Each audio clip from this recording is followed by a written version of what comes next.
Uou, salve Santa Catarina, o Clube da Bola está chegando na área. Muito boa tarde para você que está sintonizado com a gente na NDTV Record ou para você que está solto no mundão, conectado no ndplay.com.br. O papo aqui é o futebol, com destaque, claro, para o futebol catarinense. Mas vamos falar também do futebol nacional e internacional, por que não? Ancelotti está na área, abemos técnico, se de casa gostou, curtiu, aprovou, assunto do programa, claro. Pela Série B, o Avaí entra em campo daqui a pouco, 4 da tarde, contra o Coxa, no Couto Pereira. Na segunda-feira, tem Chape e Amazonas e também Paysandu e Criciúma. Na Série C, os catarinenses jogam só amanhã no domingo, Confiança e Brusque, Figueirense e Botafogo da Paraíba. Na Série D, a 4ª divisão nacional, Santa Catarina tá bem, hein? Lidera o grupo A8 com o Joinville em primeiro, o Marinheiro em segundo e o Barra na terceira posição. Se acabasse hoje, aquela frase, né? Se acabasse hoje, os três avançavam para a fase seguinte. Pela Elite, a NDTV Record transmite amanhã Corinthians e Vitória nesse domingão, jogaço e muito assunto pra gente debater aqui no programa de hoje. Deixa eu apresentar o nosso time. Tava com saudade dele, hein? Fazia tempo que ele não aparecia aqui no programa, muito ocupado, tá até bronzeado, tá corado. Teve durante o verão, início de outono, acompanhando o futebol em loco, no gramado, no estádio. JP Bianchi tá na área de olho no que acontece no Avaí e também no Figueira. Situações diferentes, né, Bianchi? Muito boa tarde, alegria de receber mais uma vez. Exatamente, Mancha, uma boa tarde para você, boa tarde a toda a nossa equipe, a nossos telespectadores também. Bom, Avaí e Figueirense, que nesse final de semana buscam vitórias, tanto no Campeonato Brasileiro da Série B e na Série C também, para melhorarem suas situações. Avaí com alguns desfalques, Figueirense com um retorno importante no gol, e vamos destrinchar um pouco também desse futebol catarinense desse final de semana. Tá bronzeado mesmo? É maquiagem isso aí? Não, tô bronzeado, tá né? Bronzeado. Acompanhei demais, né, o futebol aí pro Santa Catarina, viajei para todos os lugares e a gente vai acompanhando também, né, mãe? Muito legal, vai ter muita história para contar pra gente. E também aqui nos estúdios em Florianópolis e Ansel, representando essa nova geração do jornalismo esportivo. O Bianchi já deu um plazinho, né? O Avaí com desfalques, um cara que não vai jogar, que eu gosto muito, que é o Zé Ricardo. Boa tarde, Ian. Tudo bem, Mancha? Boa tarde a você, boa tarde a galera de casa, nesse sabadão ligado no Clube da Bola. Vai ter 2 desfalques pesados no meio campo, né, Mancha? Zé Ricardo suspenso, João Vitor suspenso, o Jair Ventura vai ter que quebrar a cabeça, a gente vai falar disso logo mais, deve inclusive mudar a formação tática do Avaí. O Figueirense tem um jogo importantíssimo amanhã, né, Mancha? Vem de um empate contra o Guarani, onde o resultado até parecia legal, mas aquele gol perdido do Lucas Dias no fim do jogo deixou um gosto amargo aí na boca do torcedor do Figueirense. Tá certo, vamos falar bastante de Figueira, de Avaí. Hoje com a gente também um convidado mais do que especial, ele é sócio aqui do programa, um cara que é super polivalente. Sou fã de Rodrigo Santos, que o cara narra bolão 16, bocha, tênis de mesa, marcha atlética e futebol, né? Com essa maestria de sempre. Rodrigo, legal te receber aqui. Rodrigo vai falar do Brusque, né? Que tá conseguindo, pelo menos para quem tá vendo um pouquinho de longe, como a gente aqui em Floripa, tá conseguindo o que planejou, né? Tá ali entre a primeira página da Série C, naquele grupo que vai daqui a pouco para a segunda fase, será? Boa tarde, Rodrigo. Boa tarde, Mancha, boa tarde, JP, boa tarde, Ian, todos ligados aí no Clube da Bola, prazer estar aqui de novo. O Brusque, se você olhar matematicamente, tá praticamente no meio do caminho, na metade do caminho para conseguir a classificação. Que já tem 14 pontos, é segundo colocado. É um time que toma muito pouco gol, tem evoluído na parte do ataque, fez 4 na Ponte Preta, fez 1-0, ganhou do São Bernardo, mas tá aí, né? Ninguém tá querendo espetáculo, tá querendo classificação. E amanhã, né? Domingo tem um jogo contra o Confiança, né? Que é o lanterna do campeonato, para tentar chegar a 17 e tranquilizar ainda mais. O bom é que a arrancada é boa, mesmo com desfalques, o time está se virando para conseguir o resultado. O mesmo não dá para falar do Figueirense, que o tempo está passando, estamos chegando na metade da primeira fase e o time não arranca, muito pelo contrário, está lá preso na parte de baixo.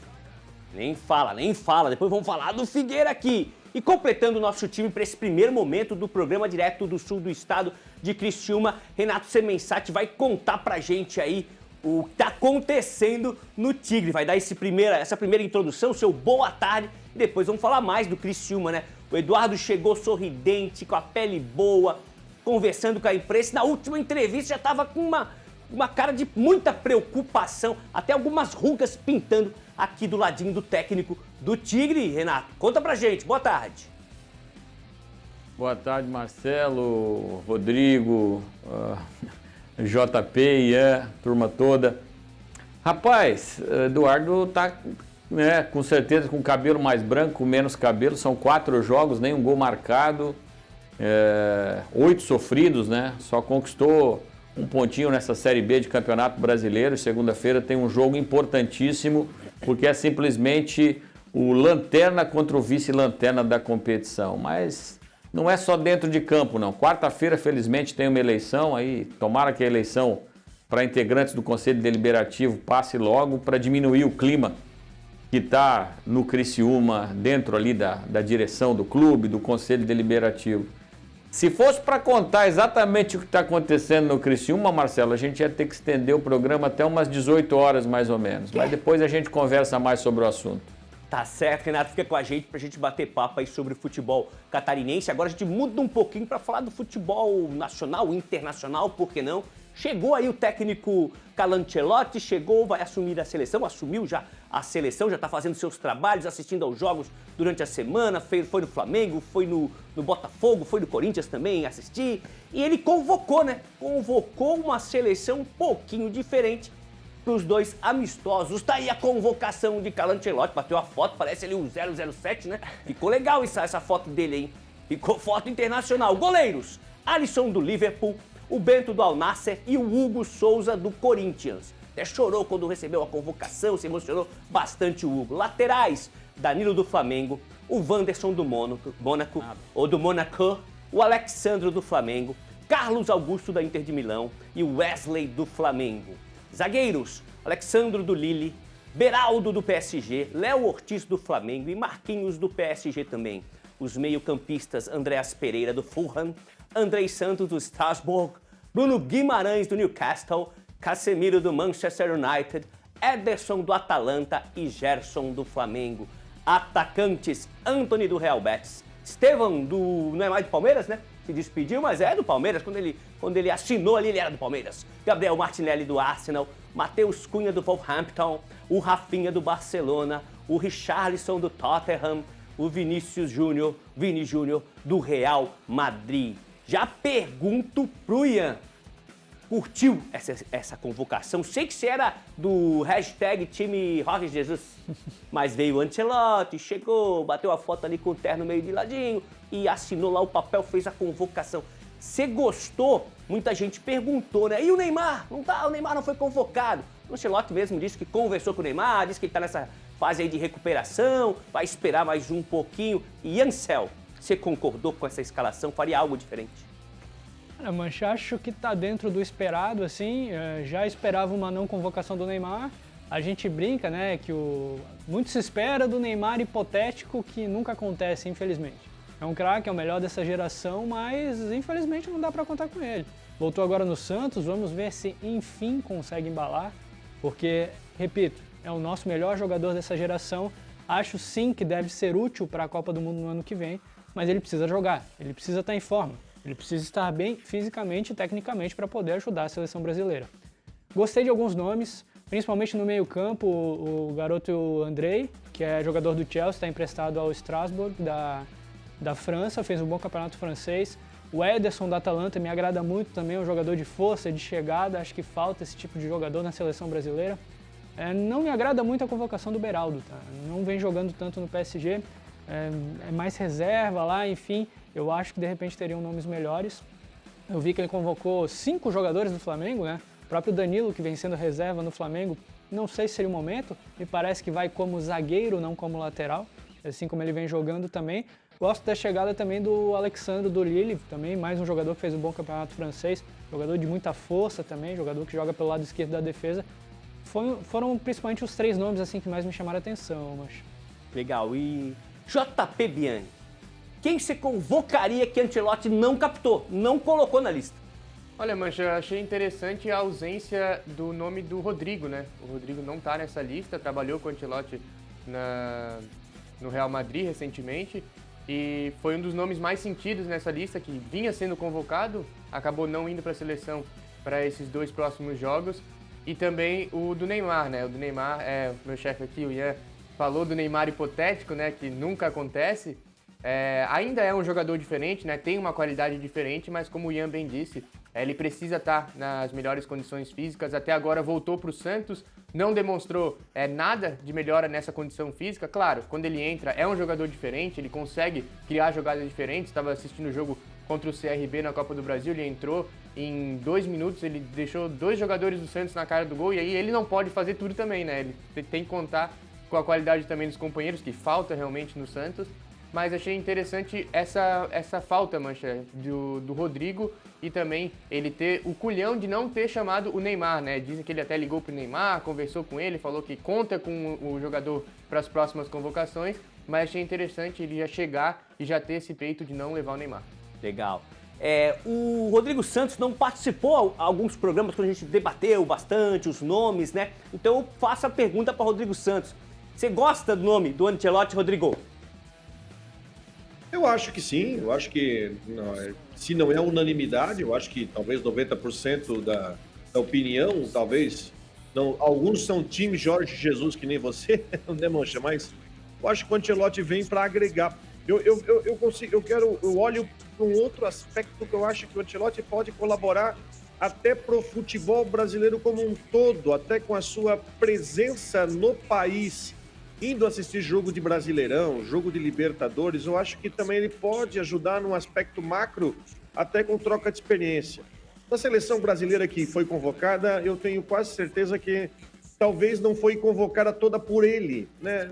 Por exemplo, o Hugo Souza, ele não viu o Hugo Souza jogar para justificar. Não estou questionando a qualidade do jogador, pelo amor de Deus, e 5 jogadores do Flamengo talvez foi uma seleção convocada também com participação de comissão permanente, do Rodrigo Caetano, enfim. Mas ele, aos poucos, são 2 jogos de eliminatória, depois tem mais a conclusão das eliminatórias. Ele vai colocar a sua cara no time, é o início de trabalho. Há uma semana atrás ele estava no Real Madrid ainda. Então é o início de trabalho, mas eu acho que a presença dele, não só na seleção, e ele deu declarações sobre essa questão de fazer valer as qualidades de cada jogador, aproveitar o que cada jogador sabe fazer e não tentar inventar a posição na seleção. Já acho positivo. Mas eu acho que, se bem aproveitado, ele pode também ajudar jogadores que jogam no futebol nacional, podem ajudar o futebol nacional como um todo. Eu acho que, se saber extrair o máximo da experiência e do conhecimento do Ancelotti, eu acho que o futebol brasileiro tem muito a ganhar. Agora, quanto à convocação dessa seleção para esses 2 jogos, é início de trabalho, não tem muito o que dizer. Eu acho que o Brasil não vai ficar fora da Copa, enfim, tem jogos fáceis pela frente, mas é um início de trabalho e agora ele vai começar a desenvolver e aí sim ter a sua seleção.